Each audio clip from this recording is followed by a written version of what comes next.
Hello గురు, నేను మీ cinema గురు. శ్రీరామనవమి సందర్భంగా జై హనుమాన్ మూవీ నుంచి స్పెషల్ కీ అప్డేట్ అయితే వచ్చింది. హనుమాన్ సినిమాకి సీక్వెల్గా వస్తున్న జై హనుమాన్ సినిమాకి సంబంధించి డైరెక్టర్ ప్రశాంత్ వర్మ శ్రీరామనవమి సందర్భంగా ఒక పోస్టర్ని అయితే రిలీజ్ చేశారు. ఈ పోస్టర్లో రాముని వారి చేతిలో హనుమంతుని వారి చేయి వేసి ఒక మాట ఇస్తున్నట్లు పోస్టర్ని అయితే క్రియేట్ చేశారు. అయితే రాముని వారికి హనుమంతుని వారు ఏ మాట ఇచ్చారో మనకు తెలీదు. అది మనం జై హనుమాన్ సినిమాలో చూడబోతున్నాం. కానీ డైరెక్టర్ ప్రశాంత్ వర్మ మాత్రం ఈ పోస్టర్ ద్వారా ఒక మాట అయితే ఇచ్చారు. శ్రీరాముడి దీవెనలతో మీకు ఇంతకు ముందెన్నడూ లేని అనుభవాన్ని ఈ సినిమాతో అందించబోతున్నా. మనందరికీ ఇది చాలా ప్రత్యేకమైన సినిమా అని మనందరికీ ఒక మాట అయితే ఇచ్చారు.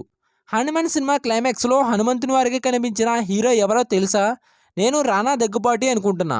నా గెస్ కరెక్ట్ అయితే మీరు ఎస్ అని కామెంట్ చేయండి. ఎలాంటి సినిమా కబుర్లు కావాలంటే మా సినిమా గురు ఛానల్ని సబ్స్క్రైబ్ చేసుకోండి. అండ్ ఈ వీడియోకి ఒక లైక్ కొట్టండి ఫ్రెండ్స్. రఘునందన రఘునందన రఘువర సేవన రఘుపతి ఛాయన